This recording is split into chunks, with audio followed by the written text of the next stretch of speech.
주말 잘 보내셨나요? 주말에도 크립토는 계속 돌아갑니다.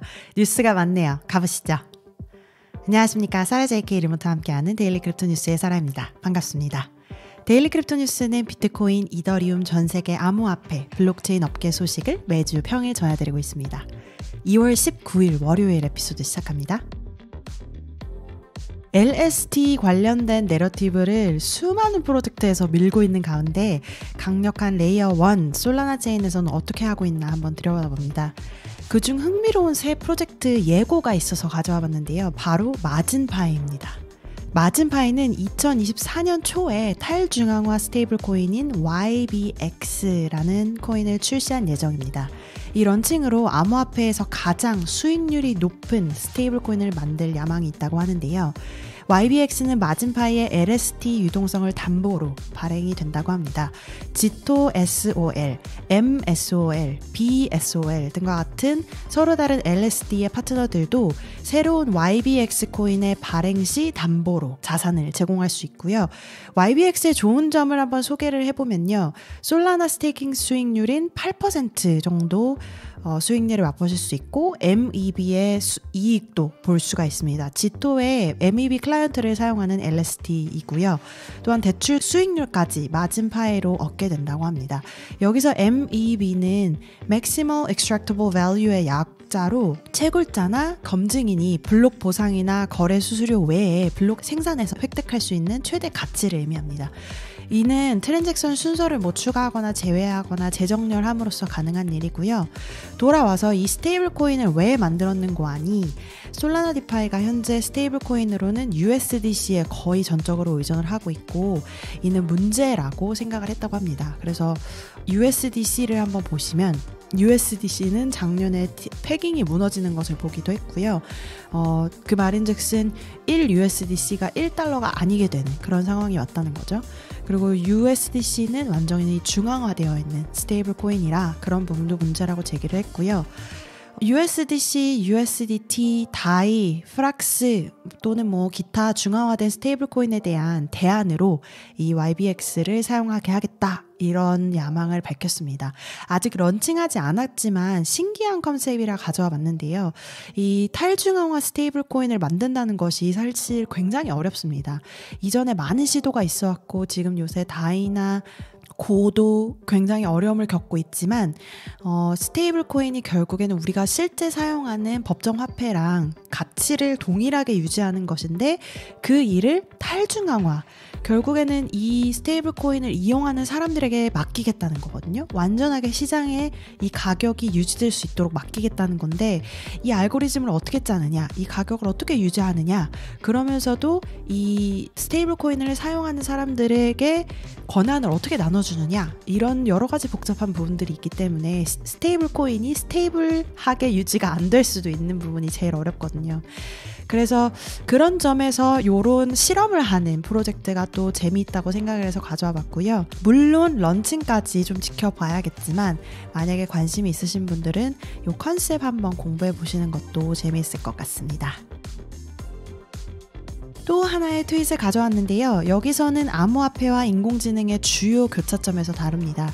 암호화폐, AI 이 두 가지가 신기술로서 사람들에게 많이 다뤄지고 있는데 이 둘이 어떻게 하면 서로 이익을 볼 수 있을까? 이런 이야기가 많이 나오고 있거든요.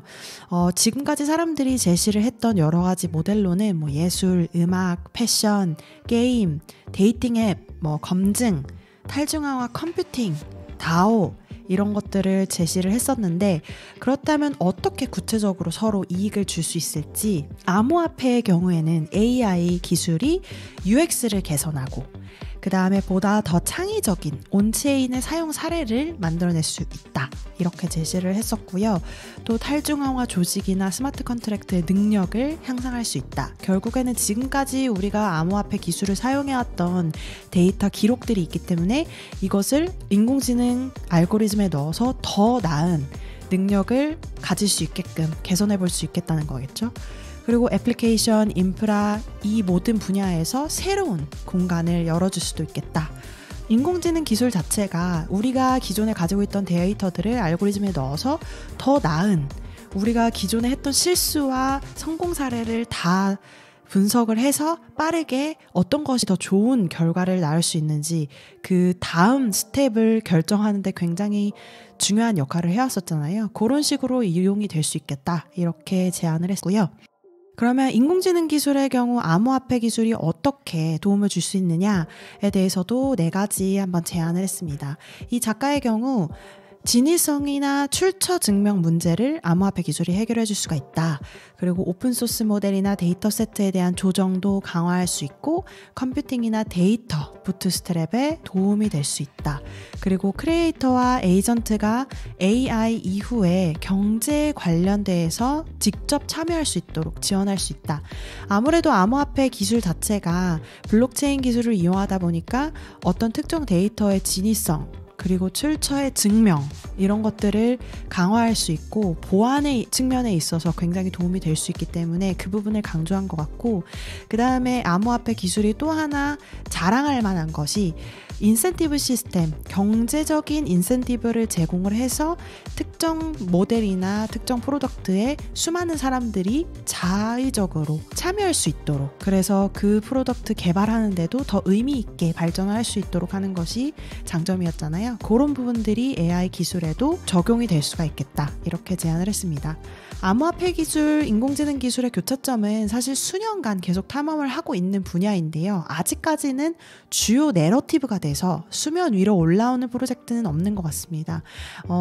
암호화폐 업계에서 암호화폐 프로덕트고 인공지능 기술을 사용했다 이렇게 제시를 하거나, 인공지능 기술을 주로 한 프로덕트에서 암호화폐를 인센티브로 사용했다 이런 경우들은 있지만, 굳이 따지자면 월드코인 정도가 암호화폐와 인공지능 기술의 교차점을 만든 그런 프로덕트가 아닐까 싶은데요. 여러분들이 생각하시는 암호화폐, 인공지능 기술의 교차점, 어디에서 이 촉매제가 나올지 어떻게 생각하시나요? 너무 궁금하네요. sara@dailycryptonews.net으로 공유해주세요. EU의 암호화 자산 시장 규정, Markets in Crypto Assets Regulation, 미카라고도 하죠. 이 규정에 따라서 암호화폐 회사들은 12개월 이내에 한 EU 회원국에서 라이선스를 신청하면 나머지 모두 회원국에서 라이선스를 취득할 수 있게 됩니다. 즉 암호화폐 플랫폼들은 19조 달러에 해당하는 EU의 시장에서 바로 비즈니스를 수행할 수 있게 되는데요. 그렇다면 어느 국가에서 라이선스를 취득해야 유리할까? 이런 질문을 할 수가 있을 것 같은데요. EU는 항상 아시아, 미국의 여러 규제를 피해서 많이 찾는 국가들이 있는 연합이기도 하거든요. 여러 암호화폐 프로젝트를 보면 사실 들어보지도 못한 그런 섬이라든지 유럽 국가들의 회사를 세워서 운영을 하고 있는 경우가 굉장히 많습니다. 몰타도 그런 국가 중에 하나인데요. 어쨌거나 이게 조금 더 실제화된 상황입니다. 각국이 물론 규제 당국이 미카에 따라서 자체 규정을 마련할 수 있는 여지는 있지만, 많은 국가가 암호화폐 기업을 유치하기 위해 이미 고민을 많이 하고 있습니다. 특히 룩셈부르크, 아일랜드, 프랑스, 몰타 아까 이야기를 드렸었죠. 이미 암호화폐 회사들에서 다양한 분야에서 지원을 많이 해주고 있고요. 게이밍 분야라든지 금융 분야라든지 특정 분야에서 암호화폐 기업을 환영을 하고 있습니다. 이 미카의 암호화폐 라이선스 제도는 올해 12월 30일에 시행이 될 예정인데요. 각 국가들은 암호화폐 기업이 적응을 할 수 있도록 최대 18개월간의 추가 기간을 부여할 수 있는 선택권도 주어집니다. 그래서 전부 다 합치면 거의 한 2년 정도의 시간이 주어지는데요. 이미 규제 기관에 등록한 기업은 이 추가 기간을 통해서 새롭고 엄격한 좀 라이선스 제도에 대해서 대비를 할 수 있게 시간을 더 주기도 하고요. 어쨌거나 늦어도 2026년 7월 1일까지는 암호화폐 플랫폼들이 미카를 준수해야 한다는 것을 의미합니다. 유럽에서는 규제를 한다고 말은 하지만 그래도 미국과 아시아보다는 조금 더 명확한 조금 더 길이 보이는 그런 또렷한 규제를 제시함으로써 많은 전 세계 국가들에게 좀 본보기가 되고 있는데요. 뭐 암호화폐 정의를 제대로 한다든지 금융에 대해서는 어떤 식으로 KYC를 한다든지 뭐 세금은 어떻다든지 이런 것들을 많이 이제 제시를 하고 있습니다. 그래서 그런 부분에서 지금 새로운 규제, 라이선스 규제 역시 암호화폐 기업을 탄압한다기보다는 조금 더 지원을 하겠다. 그래도 규제 안으로 들어와라. 우리가 지원을 해주겠다. 이런 분위기로 가고 있기 때문에 굉장히 좋은 소식으로 보입니다. 이번 주 비트코인 가격 급등을 하면서 지난주에도 가격 예측을 한번 드렸었는데요. 굉장히 많은 조회수를 얻어서 너무 놀랐습니다. 아무래도 다들 비트코인 가격 예상을 많이 하고 계신 것 같은데 2021년 강세장 이후에 볼 수 없었던 아주 최고치이기 때문에 다들 매일 이제 차트를 보고 계실 것 같습니다. 하지만 이 상승세가 계속 지속될까? 이런 물음표는 계속 남아 있는데요. 그 중에 한 요인으로 저희도 이제 지난번에 제시를 드렸었지만 제네시스 암호화폐 대출업체, 파산한 대출업체죠.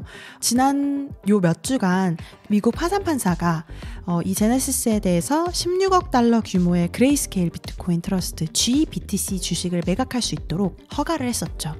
그래서 그 소식을 기억하시기 때문에 이때 저희가 걱정했던 것이 이 주식 매각하면 결국엔 BTC를 매각하는 거나 마찬가지인데 그러면 셀링 프레셔가 있지 않을까? 가격 하락에 대한 압박이 있지 않을까? 이렇게 걱정을 많이 했었는데요. 어쨌거나 대출업체가 파산을 한 이후에 현금을 기다리는 채권자들에게 돈을 갚기 위한 것이기 때문에 정당한 절차이긴 하지만 시장에 있는 사람들 입장으로서는 정말 걱정이 되는 게 사실입니다. 그리고 얼마나 이미 팔렸는지 알 수도 없는 일이고요. 하지만 시장 전문가들은 이 가격 압박에 대해서 조금 걱정하지는 않는 것 같아 보입니다. 두 전문가의 코멘트를 한번 가져와 봤는데요. 블록체인 데이터 회사 아캄 인텔리전스의 미구엘 모렐 CEO는 최근 몇 주 동안 비트코인에서 보인 유동성과 회복력은 시장의 높은 수요를 증명한다. 그래서 걱정하지 않는다. 우리는 잘 회복을 할 것이다. 이렇게 예상을 했고요. 또한 온체인 및 시장 데이터 분석 회사인 크립토퀀트의 연구 책임자 훌리오 모레노라는 분은 시장이 이미 이러한 매도를 예상을 하고 있기 때문에 갑자기 일어나는 일이 아니기 때문에 이미 다 준비를 했을 것이고 충격이 그렇게 크지 않을 것이다. 그래서 이 GBTC의 매각에 대한 영향도 제한적일 수 있다. 이렇게 이야기를 했습니다. 이 부분도 맞는 말인 것 같습니다. 아무래도 시장의 움직임이라는 것이 센티멘트가 감성적인 부분에 굉장히 많은 영향을 받기 때문에 이런 이야기들이 나오는 것 자체가 사실은 시장에게 좀 좋은 일일 수가 있거든요. 사람들이 이미 기대를 하고 있고 팔 사람은 팔고 살 사람은 사고 이런 것들이 이제 계속 이루어지고 있다. 그래서 영향은 그렇게 크지 않을 것이다. 갑자기 이제 빡 하락하거나 이런 일은 없을 것이다. 이렇게 예상을 하고 있고요. 지금 비트코인 가격으로는 그런 분위기가 뒷받침을 하고 있는 것 같네요. 자, 그럼 한번 암호화폐 시장 같이 한번 보실까요? 공포와 탐욕 지수를 보시면 75로 역시 탐욕으로 계속 올라가고 있고요. 오늘 소식을 전하는 시간 한국 시간 오후 6시 15분 기준 현재가 1위는 역시 비트코인 0.89% 올라간 7,205만 8천 원이고요. 2위는 연바이낸스 1.81% 올라간 1,080만 원. 3위는 이더리움 3.85% 올라간 401만 7천 원. 4위는 메이커 4.69% 올라간 303만 3천 원. 5위는 BNB 0.55% 올라간 48만 4,800원. 6위는 비트코인 캐시 0.95% 올라간 37만 1,900원. 7위는 솔라나 0.26% 올라간 15만 4,800원. 8위는 일루비움 7% 올라간 14만 3,600원. 9위는 아벨 1.76% 올라간 13만 3천원. 10위는 비트코인 SV 1.13% 올라간 10만 7,400원에서 거래되고 있고요. 변동률 기준으로 제일 많이 올라간 프로젝트는요. 1번 월드코인입니다. 38.14% 올라간 1,250원에서 거래되고 있고요. 2위는 25.32% 올라간 델리시움 AGI 토큰이 194원에서 거래되고 있고요. 3위는 싱귤레리티넷의 21.95% 올라간 AGIX가 768원에서 거래되고 있습니다. 차트가 전반적으로 붉고요. 뒷대글이 탑 크립토 게이너 1위로 가셔서 보시면 ERC20라는 프로젝트의 ERC20 토큰이 63.8% 올라간 0.2680달러에서 거래되고 있고요. 탑 크립토 루저 1위는 Archimedes Finance라는 프로젝트의 ARCH 토큰이 72.04% 내려간 0.2419달러에서 거래되고 있네요. 오늘 2월 19일 월요일 데일리 크립토 뉴스 소식은 여기까지 전해드립니다. 여러분께서 이용하시는 팟캐스트 플랫폼 유튜브에서 항상 리뷰, 구독, 좋아요 잊지 마시고요. 유튜브에서 구독해주시는 새로운 청취자분들 너무너무 감사드립니다. 내일 다시 뵙겠습니다. 감사합니다.